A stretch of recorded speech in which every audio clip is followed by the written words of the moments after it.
Hello everyone, welcome to T1 academy. My self Sudheer Kumar. Friends, మనము ఇప్పటివరకు తెలంగాణకు సంబంధించిన ప్రీవియస్ ఇయర్ ఎంసీక్యూస్ డిస్కస్ చేసాం కదా. సో ఇప్పుడు ఇండియన్ పాలిటిక్స్ సంబంధించి ప్రీవియస్ ఇయర్ ఎంసీక్యూస్ డిస్కస్ చేయబోతున్నాం. సో ఇండియన్ పాలిటీలో ఫస్ట్ క్వశ్చన్ వచ్చేసి, భారతదేశం స్వయంగా ప్రజాస్వామ్య గణతంత్ర రాజ్యంగా ప్రకటించుకున్న సంవత్సరం ఏది అని అడుగుతున్నాడు. ఓకే, ఎప్పుడు ప్రజాస్వామ్యంగా అలాగే గణతంత్ర రాజ్యంగా ప్రకటించుకున్న ఇయర్ అడుగుతున్నాడు. సో ఫస్ట్ ఆప్షన్ వచ్చేసి 1942, సెకండ్ ఆప్షన్ వచ్చేసి 1945, థర్డ్ ఆప్షన్ వచ్చేసి 1950, ఫోర్త్ ఆప్షన్ వచ్చేసి 1940. ఫ్రెండ్స్, మనకి ఇక్కడ రెండు విషయాలు గమనించాలి. ప్రజాస్వామ్యము అంటున్నాడు, గణతంత్రంగా అంటే ఏ టైంలో. యాక్చువల్గా మనకి ఇండిపెండెన్స్ వచ్చేసి 1947 ఆగస్ట్ 15న మనకి ఇండిపెండెన్స్ వచ్చింది. ఓకే, స్వాతంత్రం వచ్చింది. తర్వాత ఏంటంటే మనం కాన్స్టిట్యూషనల్ అసెంబ్లీ ద్వారా ఒక రాజ్యాంగాన్ని రచించుకోవడం జరిగింది. సో ఆ రాజ్యాంగం ఎప్పుడు అమల్లోకి వచ్చింది దాన్ని బట్టి ఈ ఆన్సర్ వస్తుంది అన్నమాట. సో మనకి మెయిన్గా వచ్చేసి 1949 నవంబర్ 26న మనకి రాజ్యాంగాన్ని ఆమోదిస్తారు. కాకపోతే అమల్లోకి మాత్రం 1950 జనవరి 26న వస్తుంది.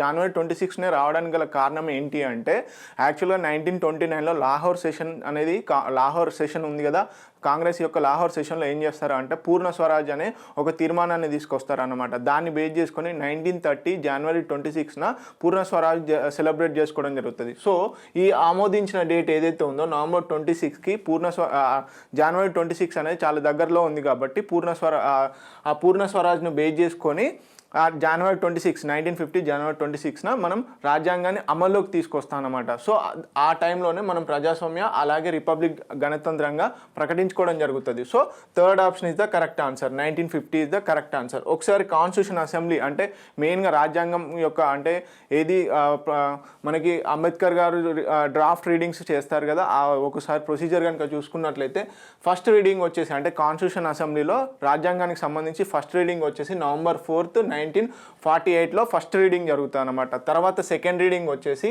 నవంబర్ 15, 1948 నుంచి అక్టోబర్ 17, 1949 వరకు క్లాస్ బై క్లాస్ అంటే డీటెయిల్గా చదవడం జరుగుతుంది అనమాట. సో ఫైనల్గా మనకి ఒక బిల్లు పాస్ కావాలంటే first reading, second reading, third reading అని ఉంటాయి కదా. సో అదేవిధంగా థర్డ్ రీడింగ్లో ఏం జరుగుతుంది, థర్డ్ రీడింగ్లో వచ్చేసి మోషన్ అనేది పాస్ చేయడం జరుగుతుంది అనమాట. ఎప్పుడు నవంబర్ 14, 1949లో ఏం చేస్తారు, ఫైనల్ థర్డ్ రీడింగ్ చదివేసి మోషన్ అనేది పాస్ చేయడం జరుగుతుంది అనమాట. సో 1949 నవంబర్ 26, 1949 కాన్స్టిట్యూషన్ అసెంబ్లీ మన రాజ్యాంగానికి ఆమోదం తెలుపుతుంది. కాకపోతే అమల్లోకి వచ్చింది మాత్రం జనవరి 26, 1950. ఓకే, ఈ డేట్ చాలా ఇంపార్టెంట్ అండి. ఓకే, అందుకే లాహోర్ సెషన్ను బేస్ చేసుకొని ఈ డేట్ను తీసుకోవడం జరిగింది. సో ఇప్పటి నుంచి అమల్లో జనవరి 26 నుంచి 1950 నుంచి రాజ్యాంగం అనేది అమల్లోకి వచ్చింది. ఓకే, సో ఇవి important points. Okay, next question కనుక చూసుకున్నట్లయితే, భారత రాజ్యాంగంలోని ఏ ప్రకరణను అనుసరించి రాష్ట్రాలలో రాష్ట్రపతి పాలన విధించవచ్చు అని అడుగుతున్నాడు. ఓకే, మనకి మెయిన్గా ఎమర్జెన్సీ అనే ఒక పార్ట్ ఉంది కదండి, ఆ ఎమర్జెన్సీ చాప్టర్లో మనకి ప్రెసిడెన్షియల్ రూల్ అనేది ఉంటుంది. ఓకే, ఆర్టికల్ 352 ప్రకారం వచ్చేసి నేషనల్ ఎమర్జెన్సీ, ఆర్టికల్ 356 ప్రకారం వచ్చేసి ప్రెసిడెన్షియల్ రూల్, ఇవన్నీ ఉంటాయి కదా. సో ఒకసారి ఆప్షన్స్ చూద్దాం. సో మెయిన్గా ఫ్రెండ్స్ ఇక్కడ నేను ప్రకరణాన్ని చదవచ్చు, ఒకవేళ అధికరణాన్ని అన్నా ఆర్టికల్ అన్నా ఒకటే. సో చాలా జాగ్రత్త, ఇక్కడ ప్రకరణం ఉంది, నేను ఆర్టికల్ అని చదవచ్చు బేసిక్గా. సో ఇవన్నీ ప్రకరణ అన్న, ఆర్టికల్ అన్న, అధికరణ అన్న ఒకటే. So please. Okay, first option వచ్చేసి ఆర్టికల్ 352, సెకండ్ ఆప్షన్ వచ్చేసి ఆర్టికల్ 354, థర్డ్ ఆప్షన్ వచ్చేసి ఆర్టికల్ 356, ఫోర్త్ ఆప్షన్ వచ్చేసి ఆర్టికల్ 360. ఫ్రెండ్స్, మనకి ఎమర్జెన్సీ అనే చాప్టర్లో డీటెయిల్గా ఏది national emergency, presidential rule, financial emergency, 3 emergencies గురించి మనం మాట్లాడుకోవడం జరుగుతుంది అనమాట అక్కడ. సో మెయిన్గా ఆర్టికల్ 352 నుంచి నేషనల్ ఎమర్జెన్సీ వస్తుంది. ఓకే, అలాగే ఆర్టికల్ 356 ఏదైతే ఉంటుందో అది దేన్ని తెలుపుతా అంటే presidential rule in states. Okay, రాష్ట్రపతి పాలన అనేది రాష్ట్రాల్లో ఏ విధంగా విధిస్తారు అని చెప్పేసి. అలాగే ఆర్టికల్ 360 వచ్చేసి దేన్ని సూచిస్తుంది అంటే ఫైనాన్షియల్ ఎమర్జెన్సీ. ఓకే, సో దీన్ని బట్టి థర్డ్ ఆప్షన్ ఆర్టికల్ 356 ప్రకారం రాష్ట్రపతి పాలన ఎవరు గవర్నర్ సిఫార్సుల మేరకు రాష్ట్రపతి పాలన అనేది ఆర్టికల్ 356 ప్రకారం విధిస్తారనమాట. ఓకే, సో యాక్చువల్గా ఏంటి అంటే మెయిన్గా మనకు ఏది ఇండియన్ గవర్నమెంట్ యాక్ట్ 1935 ఉంది కదా, దాన్ని బేస్ చేసుకొని ఈ ప్రెసిడెన్షియల్ రూల్ అనేది తీసుకురావడం జరుగుతుంది. మెయిన్గా ఎక్కడ యాక్చువల్గా ఆర్టికల్ 356 ప్రకారం ఏ సందర్భాల్లో మనము దీన్ని విధించవచ్చు అని చెప్పేసి క్వశ్చన్ వస్తే ఎట్లా అంటే ప్రెసిడెంట్ ఏం చేస్తాడు అంటే గవర్నర్ యొక్క రిపోర్ట్ బేస్ చేసుకొని ఒక ఆర్టికల్ 356 ప్రకారం ఇక్కడ క్లారిటీగా ఉండాలి, ఎందుకంటే ఆర్టికల్ 365 ప్రకారం కూడా ప్రెసిడెన్షియల్ రూల్ అనేది ఇంపోజ్ చేయడం జరుగుతుంది. సో ఇక్కడ ఏంటి ఆర్టికల్ 356 వచ్చేసరికి దాని ప్రకారం ఏంటంటే ఒక రాష్ట్రంలో కాన్స్టిట్యూషనల్ పరంగా పాలన జరగకపోతే గవర్నర్ రిపోర్ట్ను బేస్ చేసుకొని, లేకపోతే గవర్నర్ రిపోర్ట్ అవసరం లేకుండా కూడా ఒకవేళ రాష్ట్రపతి ఇక్కడ కాన్స్టిట్యూషనల్ పరంగా పాలన అనేది జరగట్లేదు కానీ అనుకున్నట్లయితే, తనంతట తాను కూడా అనుకున్నట్లయితే ప్రెసిడెన్షియల్ రూల్ అనేది ఇంపోజ్ చేయడం జరుగుతుంది ఎక్కడ స్టేట్స్లలో. కానీ ఆర్టికల్ 365 ఏంటి అంటే ఆర్టికల్ 365 కూడా ఇంపార్టెంట్. ఆర్టికల్ 365 యొక్క క్లాస్ ఏదైతే దాంట్లో ఉన్నటువంటి వివరణ ప్రకారం ఏం చెప్తుంది, ఒకవేళ ఒక రాష్ట్రంలో కనుక సెంట్రల్ డైరెక్షన్స్ అంటే కేంద్ర ప్రభుత్వ డైరెక్షన్స్కి అనుగుణంగా ఆ రాష్ట్రం కనుక పని చేయకపోతే, పాలన అనేది ఆ రాష్ట్రంలో జరగకపోతే అప్పుడు కూడా ప్రెసిడెన్షియల్ ఆర్డర్ అనేది ఇవ్వచ్చు అని చెప్పేసి ఆర్టికల్ 365 అనేది క్లియర్గా చెప్తుంది. ఓకే, ఇవి ఇంపార్టెంట్ పాయింట్స్. నెక్స్ట్ వచ్చేసి మెయిన్గా ఏంటంటే ప్రెసిడెన్షియల్ రూల్ ఇంపోజ్ చేస్తాం కదా. సో ప్రెసిడెన్షియల్ రూల్ ఇంపోజ్ చేసినాక పార్లమెంట్ అనేది ఆ ప్రెసిడెన్షియల్ రూల్ని ఖచ్చితంగా ఆమోదం తెలపాలి. ఉభయ సభలు కూడా సింపుల్ మెజార్టీతోనే ఆమోదం తెలపాలి.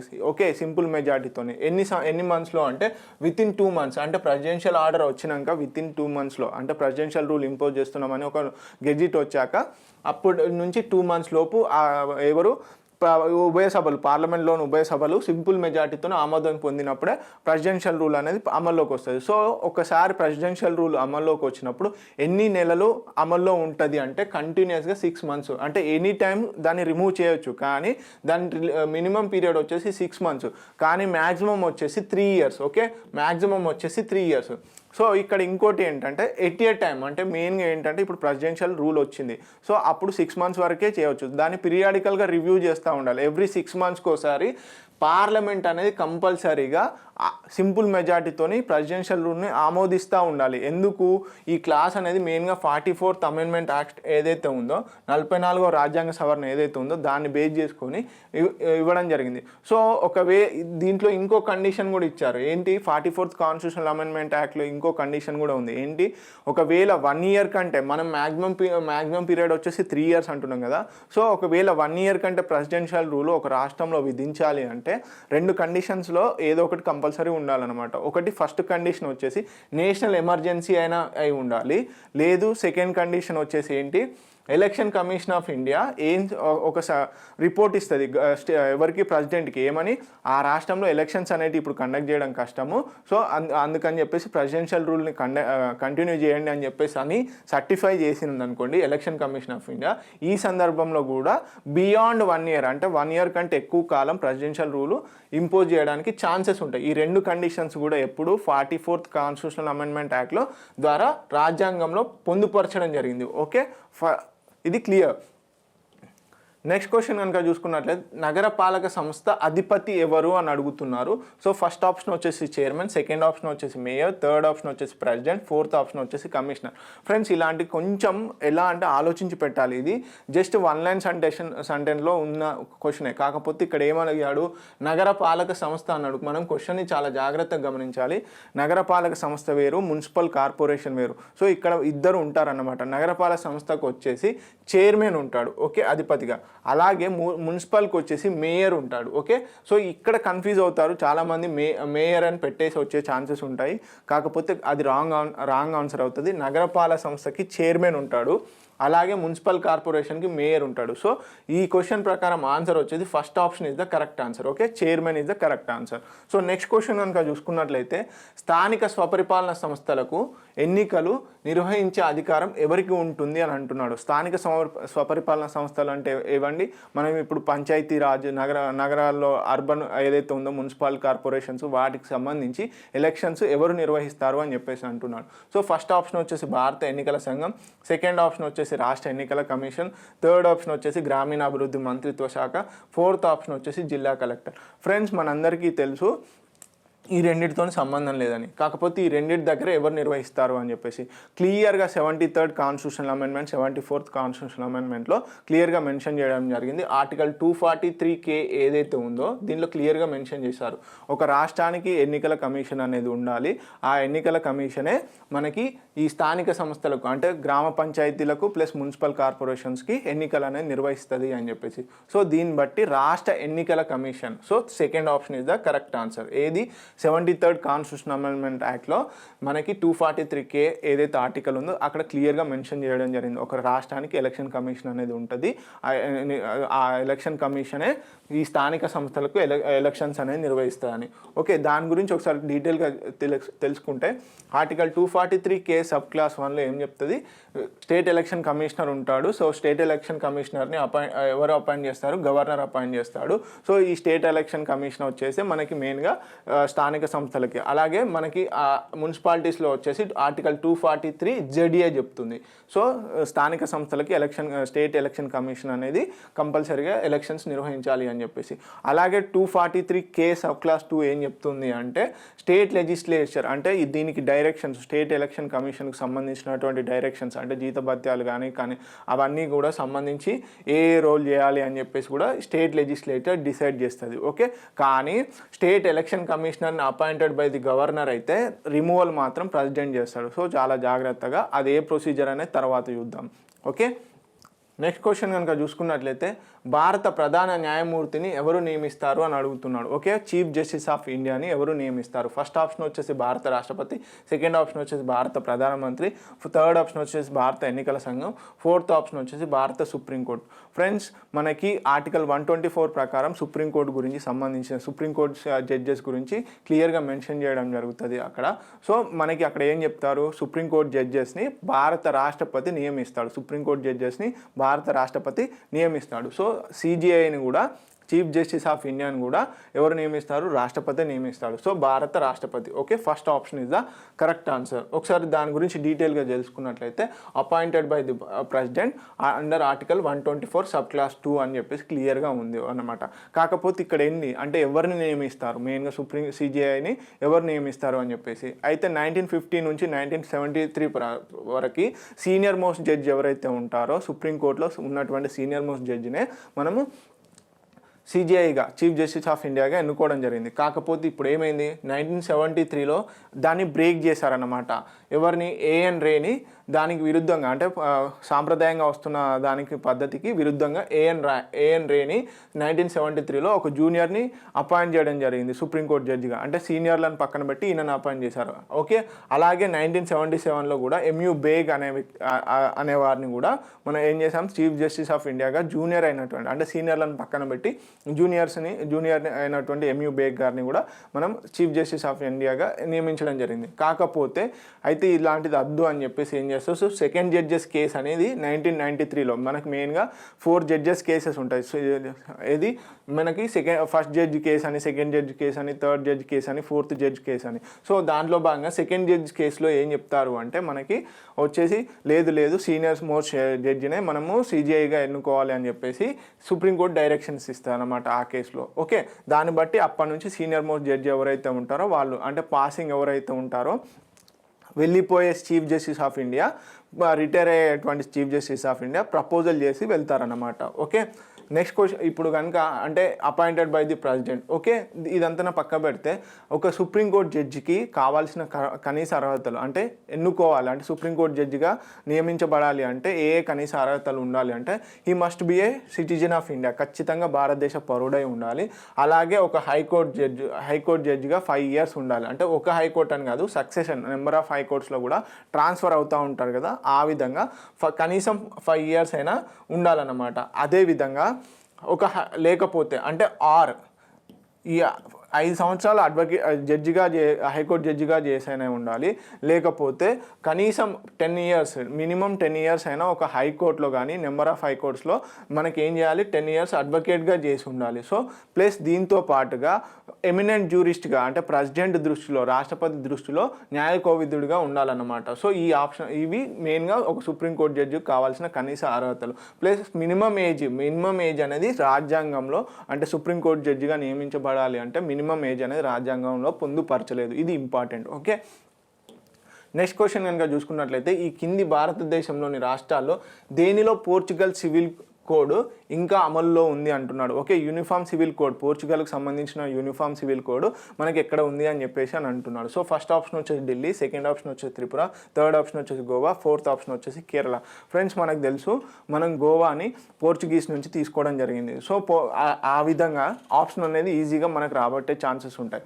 సో ఈ యూనిఫామ్ సివిల్ కోడ్ ఏదైతే ఉందో పోర్చుగల్కి సంబంధించింది అది గోవా రాష్ట్రంలో ఉంది. గోవా రాష్ట్రంలో ఇప్పటికీ అమల్లో ఉంది.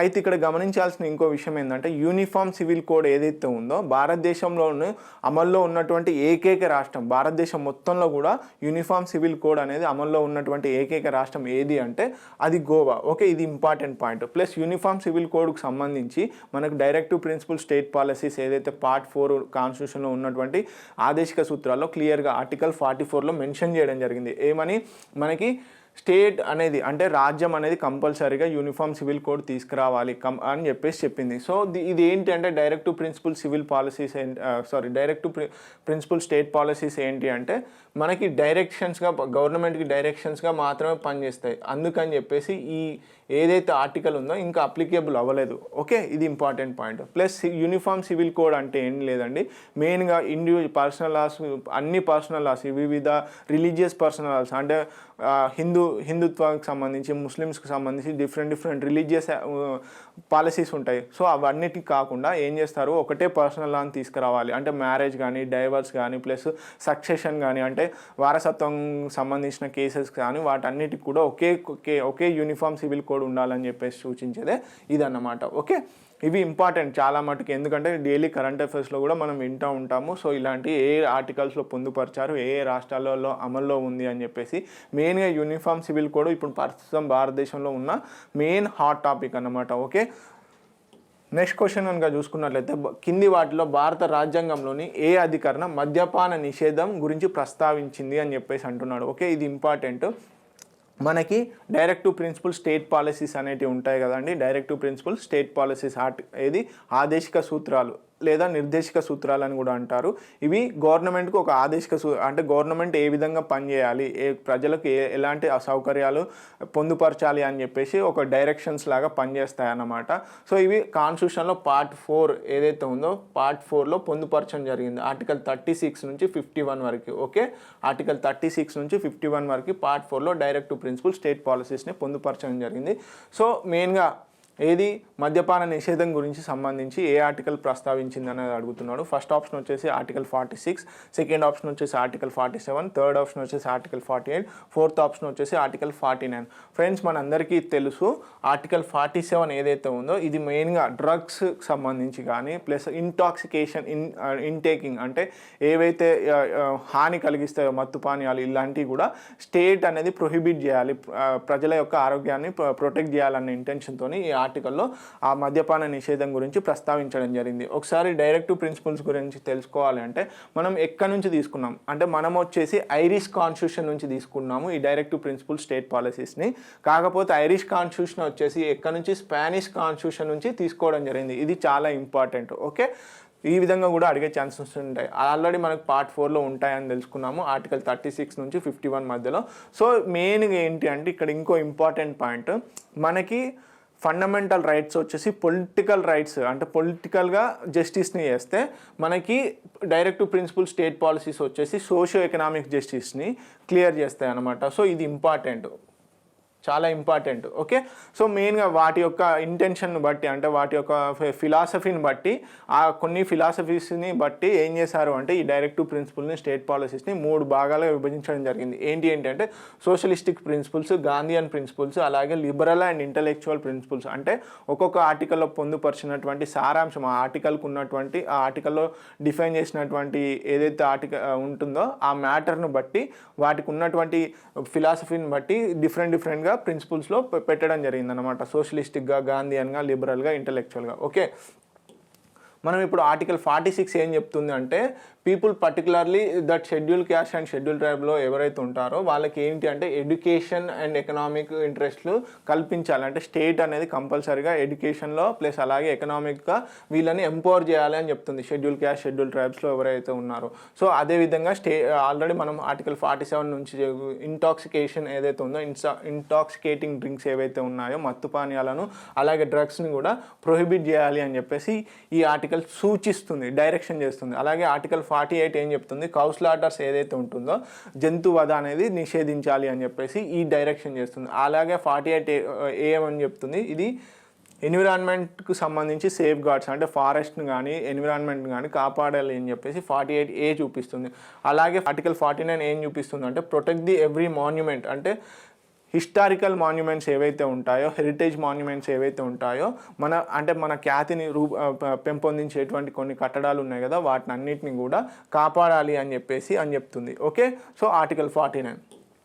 సో నెక్స్ట్ క్వశ్చన్ కనుక చూసుకున్నట్లయితే భారత ఉపరాష్ట్రపతిని తొలగించే తీర్మానాన్ని ఈ కింది వాటిలో దేనిలో ప్రవేశపెడతారో అని అడుగుతున్నారు. Okay, so vice presidential removal motion ఏదైతే ఉందో అది ఎక్కడ ప్రవేశపెడతారో అని అడుగుతున్నాడు. ఫస్ట్ ఆప్షన్ వచ్చేసి లోక్సభలో మాత్రమే, సెకండ్ ఆప్షన్ వచ్చేసి రాజ్యసభలో మాత్రమే, థర్డ్ ఆప్షన్ వచ్చేసి పార్లమెంట్లో ఉమ్మడి సమావేశంలో, ఫోర్త్ ఆప్షన్ వచ్చేసి పార్లమెంట్లోని ఏదేని సభలో అంటున్నాడు. ఓకే, మెయిన్గా మనకి ఫ్రెండ్స్ వైస్ ప్రెసిడెంట్ వచ్చేసి దేనికి ఎక్స్ అఫీషియో చైర్మన్, రాజ్యసభకి. ఓకే, రాజ్యసభకి ఎక్స్ అఫీషియో చైర్మన్గా వ్యవహరిస్తారనమాట. సో అతని రిమూవల్ మోషన్ ఏదైతే ఉంటుందో అది ఖచ్చితంగా రాజ్యసభలో మాత్రమే ప్రవేశపెట్టాలి. Okay, second option is the correct answer. Okay, మనకేంటి vice president ex officio chairman దేనికి, రాజ్యసభకి. అందుకని చెప్పేసి మనం ఏది వైస్ ప్రెసిడెంట్ రిమూవల్ మోషన్, ఇంపీచ్మెంట్ అనట్లేదు, చాలా జాగ్రత్త.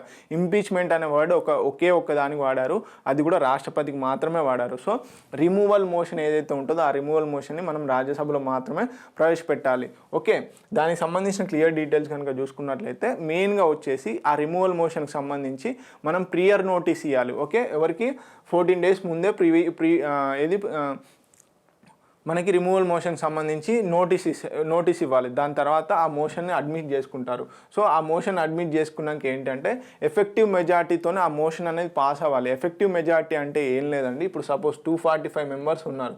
సో సపోజ్ దీంట్లో 15 వేకెన్సీస్ ఉన్నాయి, కొన్ని అనివార్య కారణాల వల్ల 15 వేకెన్సీస్ ఉన్నాయి. అంటే మనకు మొత్తంగా ఇప్పుడు 230 మంది ప్రజెంట్ ఉన్నారు. సో దీంట్లో ఏంది ఈ ఎఫెక్టివ్ మెజార్టీ ఎట్లా అంటే ఈ 2/3/2 చేస్తే మనకి 115 వస్తుంది, +1గా ఉండాలి. అంటే 50% సభలో ఎవరైతే ప్రజెంట్ ఉంటారో అంతకు మించి ఎక్కువగా ఉండాలి, కానీ తక్కువ అవ్వకూడదు అని చెప్పేసి ఎఫెక్టివ్ మెజార్టీ. ఇది రాజ్యసభలో, కానీ దాన్ని అప్రూవ్ చేయాలి ఎవరు, లోక్సభ. సింపుల్ మెజార్టీ అయితే సరిపోతుంది, అంటే లోక్సభలో ప్రజెంట్ అయ్యి ఆ టైంకి ప్రజెంట్ అయ్యి ఆ మెజార్టీ ఉంటే సరిపోతుంది అన్నమాట. ఓకే, బిల్లుకు అనుకూలంగా ఒకవేళ ఓట్లు ఎక్కువగా ఉన్నప్పుడు సింపుల్ మెజార్టీ అవుతుంది. ఓకే, దాన్ని బట్టి లోక్సభలో, ఇది రాజ్యసభలో మాత్రం ఖచ్చితంగా ఎఫెక్టివ్ మెజార్టీ అనేది కావాలి. ఓకే, నెక్స్ట్ క్వశ్చన్ కనుక చూసుకున్నట్లయితే రాష్ట్ర ప్రభుత్వ కార్యనిర్వాహక శాఖ చర్యలన్నీ ఎగ్జిక్యూటివ్ ఆర్డర్స్ అన్నీ కూడా ఎవరి ఆదేశాల పేరుతో నిర్వహించబడతాయి అని అడుగుతున్నాడు. సో ఫస్ట్ ఆప్షన్ వచ్చేసి రాష్ట్రపతి, సెకండ్ ఆప్షన్ వచ్చేసి గవర్నర్, థర్డ్ ఆప్షన్ వచ్చేసి ముఖ్యమంత్రి, ఫోర్త్ ఆప్షన్ వచ్చేసి స్పీకర్. ఫ్రెండ్స్, మనందరికీ తెలుసు రాష్ట్రపతి మనకి ఎగ్జిక్యూటివ్ ఆర్డర్స్ ఎక్కడ, సెంట్రల్లో, అలాగే స్టేట్లో వచ్చేసి గవర్నర్. ఓకే, రాష్ట్ర ప్రభుత్వ కార్యనిర్వాహక శాఖ చర్యలన్నీ ఎవరు నిర్వహిస్తారు, ఎవరి పేరు మీదుగా వస్తాయి, గవర్నర్ పేరు మీదుగా వస్తాయి. So second option is the correct answer. మనకు దీనికి సంబంధించి డీటెయిల్స్ కనుక చూసుకున్నట్లయితే మనకి ఎవ్రీ ఆర్టికల్ 153 ఏదైతే ఉందో ఆర్టికల్ 153 ప్రకారం ప్రతి రాష్ట్రానికి కూడా ఒక ఖచ్చితంగా గవర్నర్ ఉండాలని ఈ ఆర్టికల్ చూపిస్తుంది. అలాగే మనకి 7th కాన్స్టిట్యూషనల్ అమెండ్మెంట్ అనేది చేయడం జరిగింది. ఆ 7th కాన్స్టిట్యూషనల్ అమెండ్మెంట్ యాక్ట్ ప్రకారం ఏం జరిగింది అంటే ఒక రాష్ట్రానికి అంటే ఏదైతే గవర్నర్ ఉన్నారో ఒక గవర్నర్ని 1 లేదా 2 అంటే అంతకంటే ఎక్కువ కూడా మనము గవర్నర్గా అపాయింట్ చేయొచ్చు. అంటే 1 లేదా 2 రాష్ట్రాలకి ఒకే గవర్నర్ని అపాయింట్ చేయొచ్చు అనమాట. సో ఇది అన్నమాట 7th కాన్స్టిట్యూషన్లో. అలాగే ఆర్టికల్ 154, 163, 164 మెయిన్గా ఎగ్జిక్యూటివ్ ఆర్డర్స్ అంటే ఏది ఈ గవర్నర్కి సంబంధించినటువంటి విధి విధానాలకు సంబంధించి ఈ ఆర్టికల్స్ డిఫైన్ చేస్తాయి.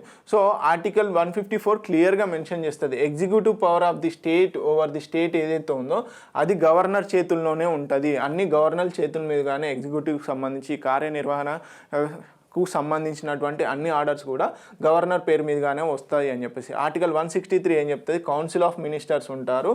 ఇది కౌన్సిల్ ఆఫ్ మినిస్టర్స్ ఎవరికి అడ్వైజ్ చేస్తారు, గవర్నర్కి అడ్వైజ్ చేస్తారు అని చెప్పేసి ఉంటుంది అన్నమాట. Okay, collectively responsible to article 164 వచ్చేసి కలెక్టివ్లీ రెస్పాన్సిబుల్ టు లెజిస్లేటివ్కి, కానీ ఇక్కడ ఏంటి ఇండివిజువల్ రెస్పాన్సిబుల్ టు గవర్నర్ అవుతుంది. ఇది చాలా ఇంపార్టెంట్. నెక్స్ట్ క్వశ్చన్ కనుక చూసుకున్నట్లయితే భారత జాతీయ గీతం ఆలపించడం పూర్తి చేయాల్సిన సరైన సమయం ఏమిటి అంటున్నాడు. అంటే మన నేషనల్ యాంథమ్ ఉంది కదా, దానికంటూ ఒక పర్టికులర్ టైం ఉంటుంది, ఎన్ని సెకండ్స్లో కంప్లీట్ చేయాలి అని చెప్పేసి. సో దాని గురించి చూద్దాం. ఫస్ట్ ఆప్షన్ వచ్చేసి 56 సెకండ్లు, సెకండ్ ఆప్షన్ వచ్చేసి 53 సెకండ్లు, థర్డ్ ఆప్షన్ వచ్చేసి 52 సెకండ్లు, ఫోర్త్ ఆప్షన్ వచ్చేసి 58 సెకండ్లు. ఫ్రెండ్స్, మనందరికీ తెలుసు 52 సెకండ్స్లో మనం జాతీయ గీతం ఏదైతే ఉందో దాన్ని ఆలపించడం మ్యాక్సిమం కంప్లీట్ చేయాలన్నమాట ఆ 52 సెకండ్ల లోపు. ఓకే, దీనికి సంబంధించి ఒకసారి అంటే మెయిన్గా మనకి ఎవరు రాశారంటే మన నేషనల్ యాంథమ్ని రవీంద్రనాథ్ ఠాగూర్ గారు రాయడం జరిగింది. సో దీన్ని ఇండియన్ నేషనల్ యాంథమ్గా ఎప్పుడో కాన్స్టిట్యూషనల్ అసెంబ్లీ జనవరి 24, 1950లో మనం నేషనల్ యాంథమ్గా దీన్ని మన జాతీయ గీతాన్ని అడాప్ట్ చేసుకోవడం జరిగిందన్నమాట. అలాగే రవీంద్రనాథ్ ఠాగూర్ దీన్ని మొదటిగా ఎప్పుడు రచించారు, డిసెంబర్ 11, 1911లో దీన్ని రాయడం జరిగింది మన నేషనల్ యాంథమ్ని. అలాగే డిసెంబర్ 28, 1911లో మొట్టమొదటిసారిగా కాంగ్రెస్ కలకత్తా సెషన్ ఏదైతే ఉంటుందో అక్కడ ఆలపించడం జరిగింది. ఓకే, ఇవి ఇంపార్టెంట్ పాయింట్స్. ఎందుకు అంటే 75వ ఇండిపెండెన్స్ మనం ఇప్పుడు జరుపుకుంటున్నాం కదా, దాంట్లో భాగంగా అడిగే ఛాన్సెస్ ఉంటాయి ఇలాంటి క్వశ్చన్స్. ఓకే, నెక్స్ట్ క్వశ్చన్ కనుక చూసుకుంటే ఈ కింది వాటిలో ఏ కమిషన్ ఒక రాష్ట్రానికి గవర్నర్ను నియమించే ముందు సంబంధిత రాష్ట్ర ప్రభుత్వాన్ని కేంద్రం తప్పనిసరిగా సంప్రదించాలని సూచించింది అని అడుగుతున్నాడు. ఫస్ట్ ఆప్షన్ వచ్చేసి Madan Mohan Punchhi commission, second option వచ్చేసి సర్కారియా కమిషన్, థర్డ్ ఆప్షన్ వచ్చేసి మొదటి పరిపాలనా సంస్కరణల కమిషన్, ఫోర్త్ ఆప్షన్ వచ్చేసి వెంకటచలయ్య కమిషన్. ఫ్రెండ్స్, ఏంటి అంటే మెయిన్గా ఒక రాష్ట్రానికి గవర్నర్ అనేది ఆర్టికల్ 153 ప్రకారం కంపల్సరీగా ఉండాలని చెప్తుంది. సో కాకపోతే ఏంటి అంటే కొన్ని మెయిన్గా 1970sలో ఏం జరిగిందంటే ఇష్టానుసారంగా రాష్ట్ర గవర్నర్స్ని మార్చడం జరిగిందన్నమాట. సో దీనివల్ల కొంచెం అడ్మినిస్ట్రేషన్ ప్రాబ్లమ్స్ కూడా రావడం జరిగింది పరిపాలనాపరమైనటువంటి. సో దాన్ని అరికట్టేందుకు సెంటర్ స్టేట్ రిలేషన్స్లో భాగంగా కొన్ని కమిషన్స్ కూడా వేయడం జరిగింది. సో ఏంటి అంటే ఇక్కడ మెయిన్గా ఏంటంటే ఒక రాష్ట్రానికి గవర్నర్ను నియమించే ముందు ఆ ప్రభుత్వాన్ని కంపల్సరీగా ప్రెసిడెంట్ అంటే సెంట్రల్ గవర్నమెంట్ కంపల్సరీగా ఆ రాష్ట్ర ప్రభుత్వాన్ని కంపల్సరీగా కన్సల్ట్ అవ్వాలి అని చెప్పేసి ఒక కమిటీ సూచిస్తుంది అనమాట. ఆ కమిటీ ఏ కమిటీ అండి, సర్కారియా కమిషన్. మెయిన్గా సెకండ్ ఆప్షన్ సర్కారియా కమిషన్ దాదాపుగా సెంటర్కి స్టేట్కి సంబంధించిన రిలేషన్స్కు చాలా మటుకు రికమెండేషన్స్ ఇవ్వడం జరిగింది. దీంట్లోనే చాలా మటుకు ఇంప్లిమెంట్ చేయడం జరిగిందనమాట. కొన్ని మాత్రమే అంటే చాలా మటుకు ఇంపార్టెంట్ ఏవైతే ఉన్నాయో అంటే మెయిన్గా సెంటర్కి స్టేట్కి మెయిన్ ప్రధాన డిస్ప్యూట్స్ ఏవైతే ఉంటాయో దాంట్లో చాలా మటుకి ఈ సర్కారియా కమిషన్లో ఇచ్చినటువంటి రికమెండేషన్స్ బేస్ చేసుకొని చాలా మటుకి పరిష్కరించడం జరిగింది. దాంట్లో భాగంగా ఖచ్చితంగా ఒక రాష్ట్రానికి గవర్నర్ని అపాయింట్ చేసే ముందు రాష్ట్ర ప్రభుత్వాన్ని కన్సల్ట్ అవుతుంది కేంద్ర ప్రభుత్వం. ఇది కొన్ని సందర్భాల్లో అవుతుంది, కొన్ని సందర్భాలలో అవ్వడం లేదు. చాలా జాగ్రత్తగా గుర్తుపెట్టుకోవాలి. ఓకే, నెక్స్ట్ క్వశ్చన్ కనుక చూసుకున్నట్లయితే ఈ కింది వాటిలో భౌగోళికంగా భారతదేశంలో అతిపెద్ద లోక్సభ నియోజకవర్గం ఏది అని అడుగుతున్నాడు. ఫస్ట్ ఆప్షన్ వచ్చేసి మల్కాజ్గిరి తెలంగాణ, థర్డ్ ఆప్షన్ వచ్చేసి లదాఖ్ జమ్మూ కాశ్మీర్, థర్డ్ ఆప్షన్ వచ్చేసి బార్మార్ రాజస్థాన్, ఫోర్త్ ఆప్షన్ వచ్చేసి కచ్ గుజరాత్. ఫ్రెండ్స్, ఇక్కడ చాలామంది కన్ఫ్యూజ్ అవుతారు. కన్ఫ్యూజన్ కాదు, తెలుగు రాష్ట్రాల ఎస్పెషల్లీ తెలంగాణ స్టూడెంట్స్ అయితే ఖచ్చితంగా మల్కాజ్గిరి తెలంగాణ అని పెడతారు. కానీ క్వశ్చన్ చాలా జాగ్రత్తగా గమనించండి. మనకేంటి భౌగోళికంగా అంటున్నాడు, కానీ ఇక్కడ మల్కాజ్గిరిలో ఉన్నటువంటి తెలంగాణ ఏదైతే లోక్సభ కాన్స్టిట్యున్సీ ఉందో ఇది వచ్చేసి జనాభా పరంగా అంటే ఓటర్స్ పరంగా అతిపెద్ద కాన్స్టిట్యున్సీ, కానీ భౌగోళికంగా కాదు.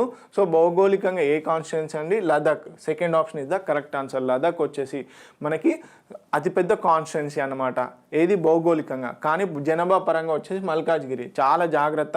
ఆల్రెడీ ఇంతకుముందు మొన్న జరిగినటువంటి ఎస్ఏ ఎగ్జామ్లో చాలామంది ఇలాంటి సింపుల్ క్వశ్చన్ రీడ్ ప్రాపర్గా చేయకుండా తెలిసిన ఆన్సర్ అయినప్పటికీ రాంగ్ ఆన్సర్ పెట్టడం జరిగింది. చాలా జాగ్రత్త. అందుకే ఎగ్జామ్లో ప్రజెన్స్ ఆఫ్ మైండ్ అనేది చాలా ఇంపార్టెంట్. క్వశ్చన్ని అవసరమైతే 1-2 సార్లు చదవండి. దానివల్ల ఏమవుతుంది అంటే క్వశ్చన్ అర్థమవుతుంది ఫస్ట్ ఏది అడుగుతుండు అని చెప్పేసి. హరీలో మనం ఒకేసారి చదివి సింగిల్ లైన్ కదా అని చెప్పేసి మనం పెట్టామనుకోండి కుదరదు. కన్ఫ్యూజన్ ఆప్షన్స్లలో చాలా జాగ్రత్తగా మైన్యూట్లో వర్డ్స్ ఏవైతే వాడతాడో ఆ పదాల యొక్క అర్థం వల్ల ఆప్షన్ అనేది మారుతుంది, ఆన్సర్ అనేది మారుతుంది. చాలా జాగ్రత్తగా గుర్తుపెట్టుకోండి. ఓకే, మనకి ఇక్కడ ఇంకో విషయం, కచ్ గుజరాత్ కూడా ఇచ్చారు. కచ్ గుజరాత్ ఏంది? కచ్ గుజరాత్లో వచ్చేసి కచ్ వచ్చేసి మనకి భౌగోళికంగా అతిపెద్ద డిస్టిక్. ఓకే, అందుకని చెప్పేసి కన్ఫ్యూజ్ చేయడానికి కూడా అలా ఇచ్చాడనమాట. కానీ లదాఖ్ వచ్చేసి భౌగోళికంగా అతిపెద్ద లోక్సభ నియోజకవర్గం. సో నెక్స్ట్ క్వశ్చన్ కనుక చూసుకున్నట్లయితే ఈ కింది కేసులో దేన్ని సుప్రీంకోర్టు మొదటిసారిగా న్యాయ సమీక్షాధికారాన్ని ఉపయోగించింది అని చెప్తున్నాడు. మనకి జ్యుడిషియల్ రివ్యూ ఉంది కదా, దాన్ని ఉపయోగించింది ఏ కేసులో అని చెప్పేసి. సో ఫస్ట్ ఆప్షన్ వచ్చేసి సజ్జన్ సింగ్ వర్సెస్ రాజస్థాన్ ప్రభుత్వం, సెకండ్ ఆప్షన్ వచ్చేసి గోలక్నాథ్ వర్సెస్ భారత ప్రభుత్వం, థర్డ్ ఆప్షన్ వచ్చేసి బ్యాంకుల జాతీయకరణ కేసు, ఫోర్త్ ఆప్షన్ వచ్చేసి శంకరీ ప్రసాద్ వర్సెస్ భారత ప్రభుత్వం. ఫ్రెండ్స్, మనకి జ్యుడిషియల్ రివ్యూ అనేది ఆర్టికల్ 13లో, అంటే యాక్చువల్గా ఏంటి అంటే ఈ న్యాయ సమీక్షాధికారం ఏదైతే ఉందో ఇది ఎక్కడ కూడా కాన్స్టిట్యూషన్లో, రాజ్యాంగంలో ఎక్కడ కూడా ఈ పదాన్ని వాడలేదు. కాకపోతే ఏదైనా చట్టం ప్రభుత్వం చేసినటువంటి చట్టము ఫండమెంటల్ రైట్స్కి అంటే ప్రాథమిక హక్కులకు భంగం కలిగించినట్లయితే అది అమల్లోకి రాదు. దానికి ఒకవేళ సుప్రీంకోర్టు కానీ హైకోర్టు కానీ దానికి సంబంధించినటువంటి ఏది గైడ్లైన్స్ కూడా ఇష్యూ చేయొచ్చు, న్యాయ సమీక్షానికి వస్తుంది అని చెప్పేసి మెన్షన్ చేసింది. కానీ ఎక్కడ కూడా జ్యుడిషియల్ రివ్యూ అంటే న్యాయ సమీక్షాధికారం అని చెప్పేసి ఎక్కడ కూడా మెన్షన్ చేయలేదు, ఆ వర్డ్ అనేది యూజ్ చేయలేదు. చాలా జాగ్రత్త. ఒక్కొక్కసారి అలాంటి క్వశ్చన్స్ కూడా అడిగే ఛాన్సెస్ ఉంటాయి. మెయిన్గా న్యాయ సమీక్షాధికారాన్ని ఏ కేసులో ఉపయోగించింది అంటే Golaknath versus government of India ఏదైతే ఉందో ఈ కేసులో న్యాయ సమీక్ష అధికారాన్ని మొదటిసారిగా సుప్రీంకోర్టు ఉపయోగించిందనమాట.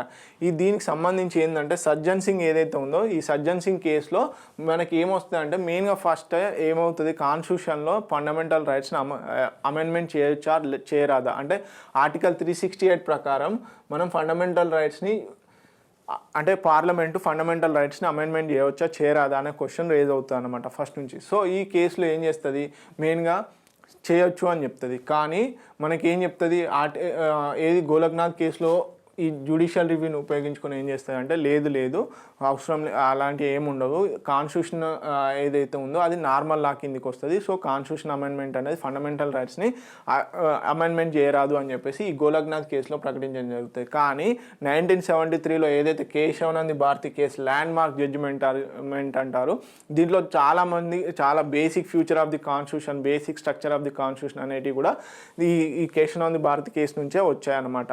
ఓకే, ఇది చాలా ఇంపార్టెంట్ కేసు. దీనికి సంబంధించినటువంటి అన్ని పాయింట్స్ కూడా క్లియర్గా చదువుకోవాలి.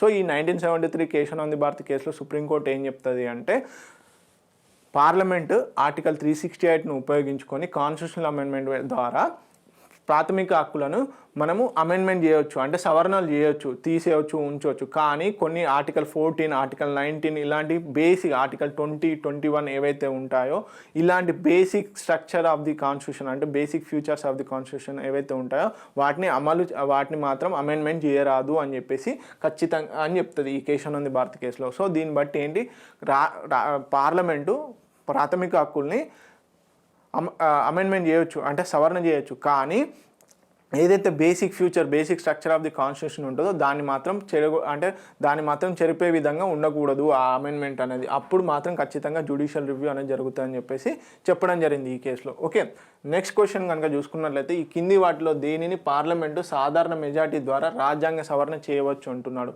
ఫ్రెండ్స్, మనకి రాజ్యాంగ సవరణ అనేది పార్ట్ 20 ఆర్టికల్ 368లో మెన్షన్ చేయడం జరిగింది. ఓకే, రాజ్యాంగ సవరణ అనేది దాని గురించి పార్ట్ 20లో క్లియర్గా మెన్షన్ చేయడం జరిగింది. సో ఫస్ట్ ఆప్షన్ వచ్చేసి శాసన మండలి ఎత్తివేత, సెకండ్ ఆప్షన్ వచ్చేసి రాష్ట్రపతి ఎన్నిక, థర్డ్ ఆప్షన్ వచ్చేసి కేంద్ర కార్యనిర్వాహక వ్యవస్థ విస్తృతి, అలాగే 4 ప్రాథమిక హక్కులు. ఫ్రెండ్స్, అంటే కరెక్ట్ ఆప్షన్ చూస్ చేసుకునే ముందు దీని గురించి ఒకసారి క్లియర్గా డిస్కస్ చేద్దాము. మనకి మెయిన్గా ఆర్టికల్ 368 పార్ట్ 20లో రాజ్యాంగ సవరణకు సంబంధించినటువంటి అంశాలను క్లియర్గా డిస్కస్ చేయడం జరిగింది. సో ఈ ఆర్టికల్ 368 ఏదైతే ఉందో దీంట్లో పొందుపరిచిన విధంగా పార్లమెంటు మాత్రమే అమెండ్మెంట్ చేయవచ్చు కాన్స్టిట్యూషన్ని. ఓకే, రాజ్యాంగాన్ని పార్లమెంట్ మాత్రమే అమెండ్మెంట్ చేసే అధికారం ఉంది. అలాగే ఏ కేటగిరీస్ అంటే special majority of parliament, special majority పరంగా కొన్ని అంశాలను పార్లమెంట్లో అమెండ్మెంట్ చేయవచ్చు.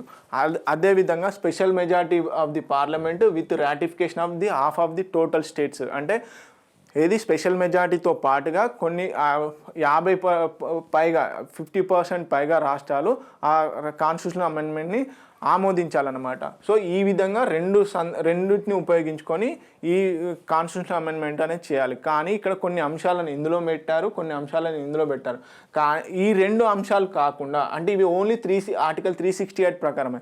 ఆర్టికల్ 368 కాకుండా ఆర్టికల్ 368 ఆవల అంటే బయట కూడా కొన్ని అంశాలని సింపుల్ మెజారిటీ ద్వారా, అంటే కాన్స్టిట్యూషనల్ అమెండ్మెంట్ అనేది చేయకుండా కూడా కాన్స్టిట్యూషన్లో ఉన్నటువంటి అంశాలు అనేటివి చేంజ్ చేయొచ్చు అని చెప్పేసి కూడా చెప్పడం జరిగింది. కానీ ఇది క్లియర్గా ఆర్టికల్ 368లో మాత్రం ఈ 2 మాత్రమే, పార్లమెంట్ యొక్క special majority with ratification of the more than 50% of the states. ఇది చాలా ఇంపార్టెంట్.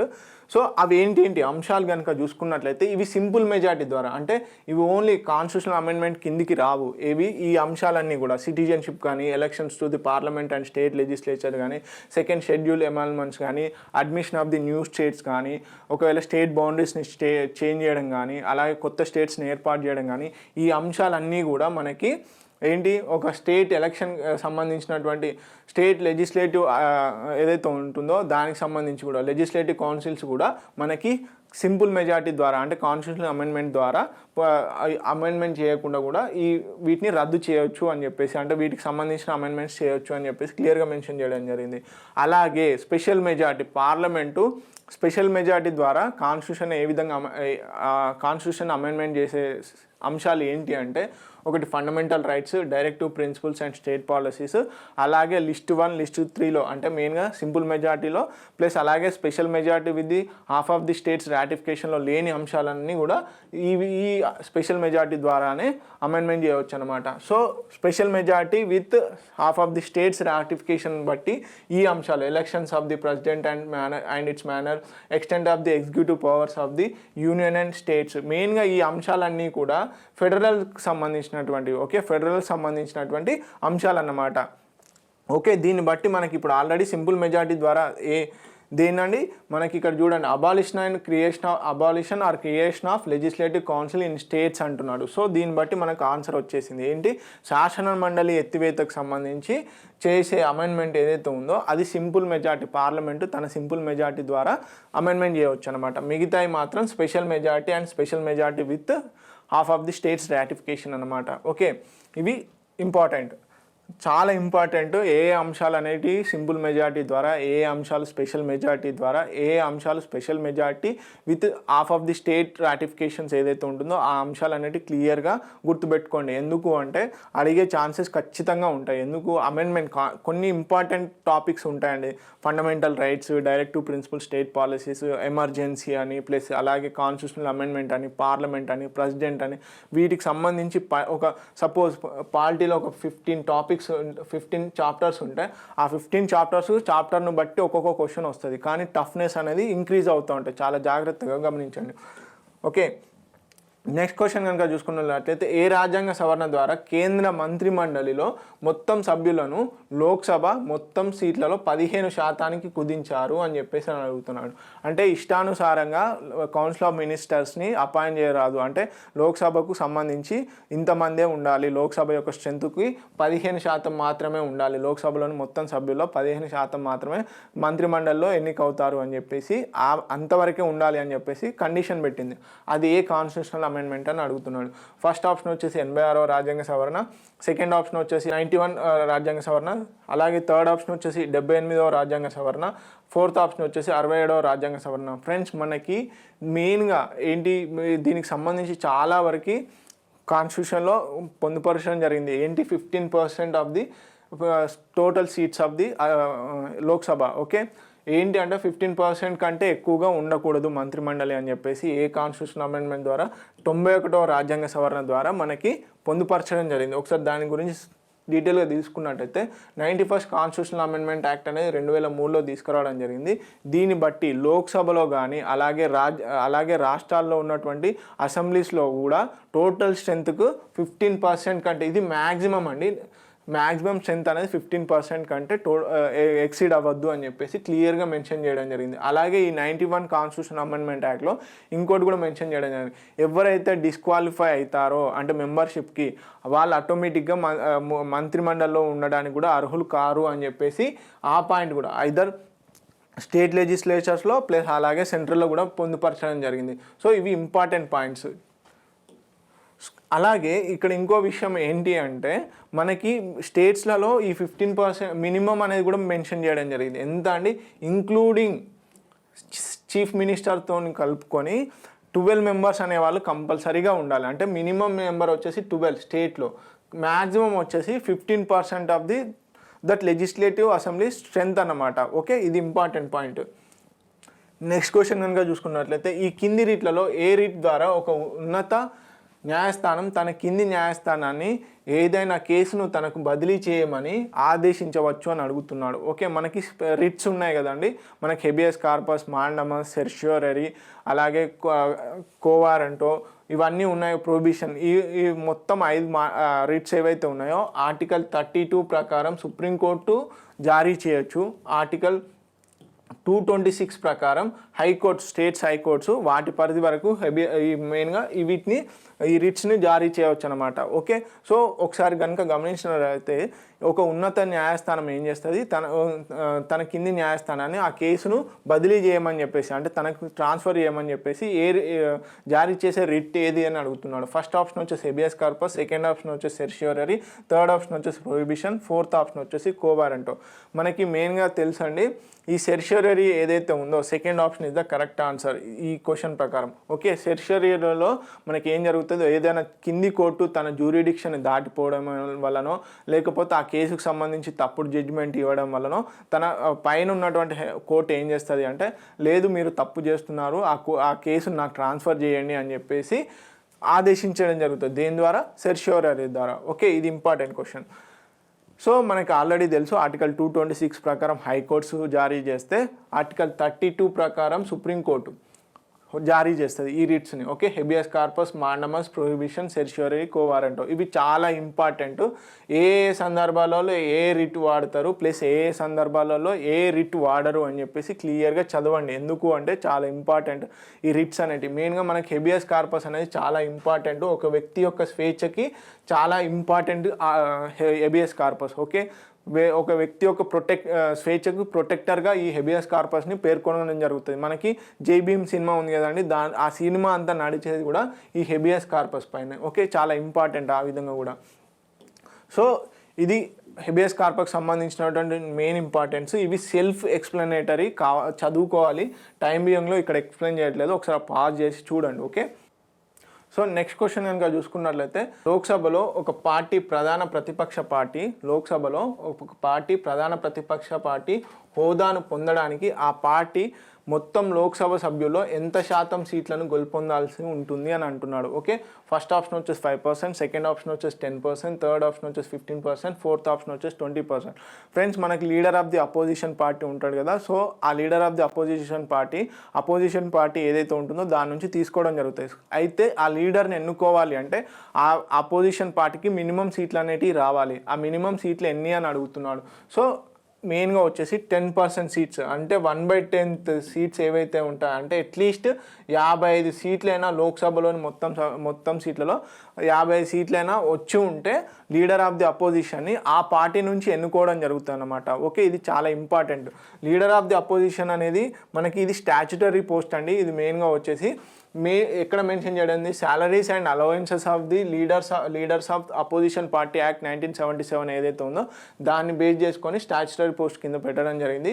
అలాగే లీడర్ ఆఫ్ ది అపోజిషన్ ఎవరిని గుర్తిస్తారు అంటే స్పీకర్ గుర్తించడం జరుగుతుంది. అయితే స్పీకర్ లీడర్ ఆఫ్ ది అపోజిషన్ని గుర్తించాలి అంటే ఆ అపోజిషన్ పార్టీకి అట్లీస్ట్ 10% సీట్స్ అయినా వచ్చి ఉండాలి. ఓకే, ఒక అపోజిషన్ పార్టీ నుంచి ఒక లీడర్ని, ఆ opposition party of the leader అని చెప్పేసి గుర్తించాలి అంటే ఆ పార్టీకి ఖచ్చితంగా 10% ఆఫ్ ది సీట్స్ అనేది కంపల్సరీగా వచ్చి ఉండాలన్నమాట. ప్రస్తుతానికి లోక్సభలో లీడర్ ఆఫ్ ది అపోజిషన్ లేడు ఏ పార్టీకి కూడా, అంటే బీజేపీకి తప్ప ఏ పార్టీకి కూడా 10% కంటే ఎక్కువ ఓట్లు లేవు.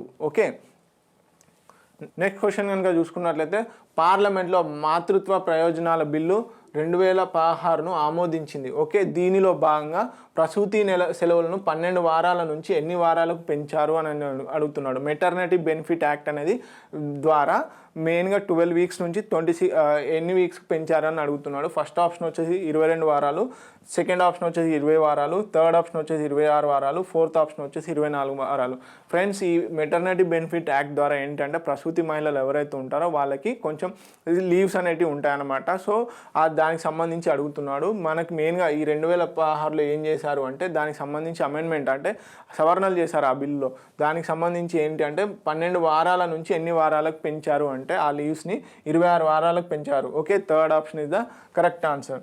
ఒకసారి దానికి సంబంధించి మెటర్నిటీ బెనిఫిట్ యాక్ట్ 1961 ప్రకారం ఒక ఫ్యాక్టరీలో 10 మంది కంటే ఎక్కువ ఎంప్లాయీస్ ఉన్నట్లయితే అక్కడ ఏంటి మెటర్నిటీ బెనిఫిట్కి సంబంధించినటువంటి ఈ లీవ్స్ అనేవి అప్లికేబుల్ అవుతాయి అన్నమాట. సో దీన్ని ఏంటి రీసెంట్గా అమెండ్మెంట్ చేయడం జరిగింది. అయితే 12 వీక్స్ అంతకుముందు ఉండేది, ఇప్పుడు 26 వీక్స్ చేశారు. ఇక్కడ ఇంకో కండిషన్ ఉంది, ఇది కేవలం 2 శిశువులకు మాత్రమే, ఏంటి 2 చిల్డ్రన్స్ మాత్రమే. కాకపోతే అంతకంటే ఎక్కువైనప్పుడు 12 వీక్స్ అంటే ఎక్కువ 2 లేదా అంతకంటే ఎక్కువ పిల్లల్ని కనే సందర్భంలో 12 వీక్స్ మాత్రమే రిస్ట్రిక్ట్ చేయడం జరిగింది. ఇది చాలా important, already previous UPSC question, ఇది చాలా ఇంపార్టెంట్ అన్నమాట. ఓకే, నెక్స్ట్ క్వశ్చన్ కనుక చూసుకున్నట్లయితే ఇటీవల కేంద్ర క్యాబినెట్ రాజ్యాంగం షెడ్యూల్ కులాల ఆర్డర్ 1950లో సవరణలు ఆమోదించడం జరిగింది. ఇది ఏ రాష్ట్రానికి చెందిన షెడ్యూల్ కులాల జాబితాకు మార్పు చేయడం జరిగింది. ఓకే, మెయిన్గా ఏంటంటే షెడ్యూల్ కులాలు ఏదైతే షెడ్యూల్ క్యాస్ట్ ఏవైతే ఉంటాయో వాటికి సంబంధించిన సవరణలు అనేవి చేయడం జరుగుతుంది.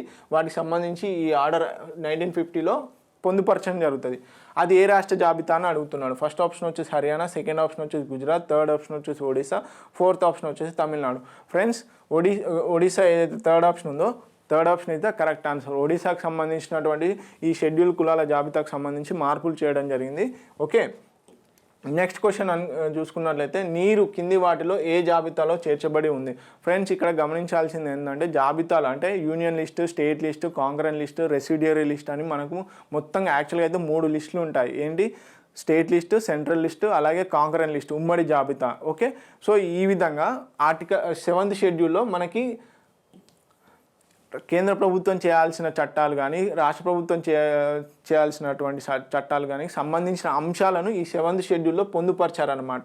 సో దానికి సంబంధించినటువంటి అంశాల్లో నీరు ఏ జాబితా కిందికి వస్తుందని అడుగుతున్నాడు. ఫస్ట్ ఆప్షన్ వచ్చేసి కేంద్ర జాబితా, సెకండ్ ఆప్షన్ వచ్చేసి రాష్ట్ర జాబితా, థర్డ్ ఆప్షన్ వచ్చేసి ఉమ్మడి జాబితా, ఫోర్త్ ఆప్షన్ వచ్చేసి అవశిష్ట జాబితా. ఫ్రెండ్స్, వాటర్ ఏదైతే ఉందో అది వచ్చేసి రాష్ట్ర జాబితాకు సంబంధించిన అంశం. అంటే నీటికి సంబంధించినటువంటి మొత్తం కూడా రాష్ట్ర ప్రభుత్వానికే చట్టం చేసే పరిధి ఉందన్నమాట. ఓకే, ఒకసారి కనుక గమనించినట్లయితే మనకి 7th షెడ్యూల్లో union list, state list, concurrent list అని 3 లిస్టులు ఉంటాయి. సో ఈ 3 లిస్టులో లేనటువంటి ఏదైతే అంశాలు ఉంటాయో వాటిని రెసిడ్యూరీ అవశిష్ట అంశాలు అంటారు. సో ఆ రెసిడ్యూరీ పవర్స్ వచ్చేసి మొత్తంగా కూడా మనం పార్లమెంటే చేస్తుంది ఆ అంశాలకు సంబంధించి. సో యూనియన్ లిస్ట్ వచ్చేసి మెయిన్గా ఈ యూనియన్ లిస్ట్లో పొందుపరిచినటువంటి అంశాలకు సంబంధించి పార్లమెంట్ మాత్రమే చట్టాలు చేసే అధికారం ఉంటుంది. స్టేట్ లిస్ట్ ఏదైతే ఉంటుందో ఈ స్టేట్ లిస్ట్లో ఉన్నటువంటి అంశాలకు సంబంధించి రాష్ట్ర అసెంబ్లీ మాత్రమే చేసే చట్టాలు చేసే అధికారం ఉంటుంది. అలాగే కాంకరెంట్ లిస్ట్ వచ్చేసరికి 2 అంటే అటు కేంద్ర ప్రభుత్వము ఇటు రాష్ట్ర ప్రభుత్వము ఈ కాంకరెంట్ లిస్టుకు సంబంధించి చట్టాలు చేసే అధికారం ఉంటుంది. కాకపోతే ఏదైనా ఒక అంశం పైన కేంద్ర ప్రభుత్వము ఇటు రాష్ట్ర ప్రభుత్వం కనుక చట్టం చేసినట్లయితే అప్పుడు రాష్ట్ర ప్రభుత్వం యొక్క చట్టం చెల్లదు. మెయిన్గా కేంద్ర ప్రభుత్వందే ఓవర్ రైడ్ చేస్తారన్నమాట. ఇది ఇంపార్టెంట్ పాయింట్. ఓకే, సో ఇవి కొన్ని ఇంపార్టెంట్ లిస్ట్లో ఉన్నటువంటి కొన్ని ఇంపార్టెంట్ సబ్జెక్ట్స్ అన్నమాట. స్టేట్ లిస్ట్లో వచ్చేసి agriculture, police, prison, local government, public health, land, liquor. So ఇవన్నీ స్టేట్ లిస్టు, కాంకరెంట్ లిస్టు, అలాగే యూనియన్ లిస్టు. సో ఇవి సెల్ఫ్ ఎక్స్ప్లెనేటరీ. కంపల్సరీగా కొన్ని ఇంపార్టెంట్ అంశాలు అనేవి గుర్తుపెట్టుకోండి, ఎందుకంటే అట్లీస్ట్ ఎలిమినేట్ చేయడానికైనా ఛాన్సెస్ ఉంటాయి. ఓకే, ఎలిమినేట్ చేయడం వల్ల ఆన్సర్ అనేది ఖచ్చితంగా వస్తుంది. 50% ఛాన్సెస్ వరకైనా వస్తారు. ఓకే, చాలా ఇంపార్టెంట్, ఖచ్చితంగా అంశాలు అనేవి గుర్తుపెట్టుకోండి. ఓకే, సో ఇవి ఇండియన్ పాలిటిక్స్ సంబంధించినటువంటి ప్రీవియస్ ఇయర్ ఎంసీక్యూస్. ఖచ్చితంగా మిగతా ఎంసీక్యూస్ డిస్కస్ చేయడం జరుగుతుంది. So please watch T1 academy. Thank you so much.